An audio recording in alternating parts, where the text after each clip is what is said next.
आधीच्या सर्व व्यक्त्यांचं अतिशय सुंदर आणि मार्मिक बोलणं, दोन्ही पुस्तकांवरचं, लेखकांवरचं, लेखकांची मनोगतं, असं सगळं श्रवण केल्यानंतर समृद्ध झालेल्या श्रोत्यांपुढं आपण फक्त मम म्हणायचं आणि थांबायचं. अशा भूमिकेतनं बरोबर लास्ट बॅट्समन म्हणतो तसा मी आलेलो आहे.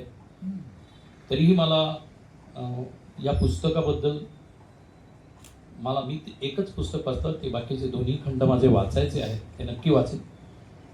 कन्हैयालाल मुंशींवरचं पुस्तक मी वाचलं.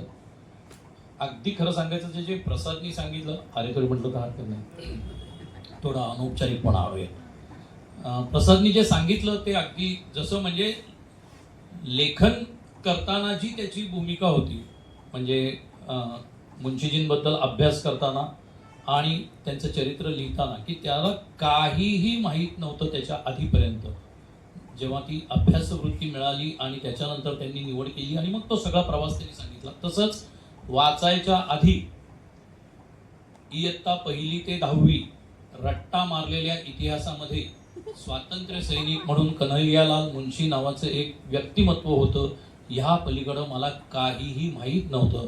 आणि पुस्तकाच्या पहिल्या पानापासून शेवटच्या पानापर्यंत जेव्हा मी सलग, कारण पुस्तक फार मध्ये मी कधी हे करत नाही, कंटाळा आला तरी ते सलगच वाचतो, कंटाळा आला नाही.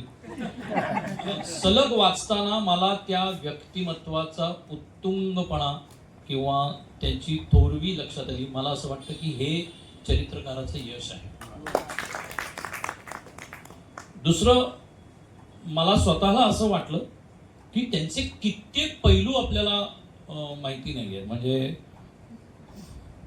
तसा उजव्या विचारसरणीतला कार्यकर्ता असल्यामुळे विश्व हिंदू परिषद, गोहत्याबंदी किंवा या सगळ्याशी मी तसा थेट जवळशी संबंधित असल्यामुळे मला एक वेगळा अतिशय ऐतिहासिक ससंदर्भ पैलू त्यातला आवडला की विश्व हिंदू परिषदेच्या स्थापनेपासून मुंशीजींचा संबंध होता. काही वेळेला असं वाटतं की कित्येक चांगले पैलू अनुल्लेखाने सुद्धा कसे मारले जातात आणि टाळले जातात, पण हे एका अर्थी 360 अंशामध्ये त्या व्यक्तिमत्वाबद्दल लिहिलेलं, मी पुन्हा पुन्हा म्हणणारे ससंदर्भ चरित्रलेखन आहे असं मला वाटतं.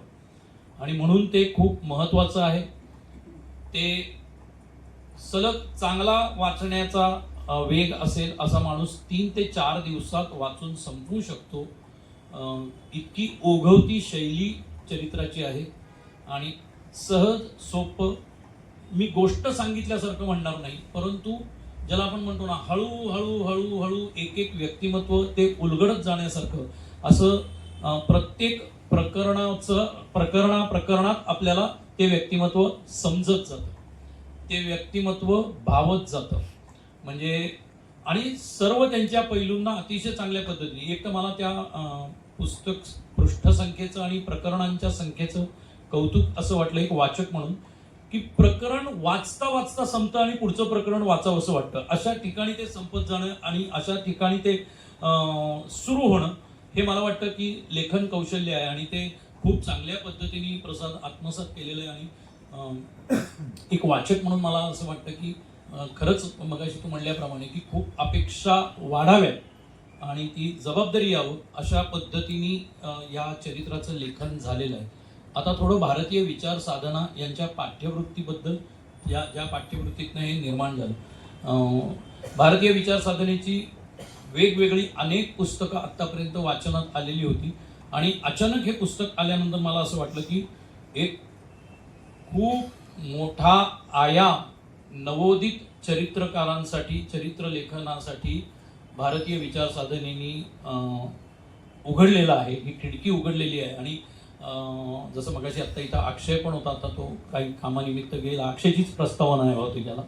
आणि प्रसाद, अक्षय, काही दिवसांपूर्वी मी पिंपरी चिंचवडमध्येच आता अमित आलेला आहे.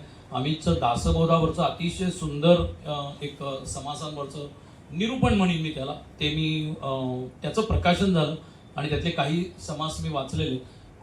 तर माझ्या नंतरच्या 15 वर्षानंतरची लेखक जर इतके सुंदर लिहिते असतील आणि त्यांच्यासाठी भारतीय विचार साधनेने अशा पद्धतीने एक व्यासपीठ निर्माण केलेलं असेल, तर हे खरोखरी अभिनंदनीय आहे आणि खूप वाचक म्हणून अपेक्षा वाढवणार आहे असं मला वाटतं. मी आज पुरस्कार मिळालेल्या दोन्ही लेखकांचं मनापासून अभिनंदन करतो आणि मला असं वाटतं की हा सन्मान साहित्य परिषदेचा आहे की इतक्या छान, इतक्या चांगल्या पद्धतीने चरित्र लेखन आणि इतक्या चांगल्या पद्धतीने समीक्षा लेखन केलेल्या या दोन्हीही लेखकांचा इथे सन्मान व्हावा. हा मला असं वाटतं की हा सन्मान योग हा साहित्य परिषदेचा आहे आणि तो आम्ही हक्काने घेतला असं म्हणतो आणि माझ्या वाणीला विराम देतो. धन्यवाद.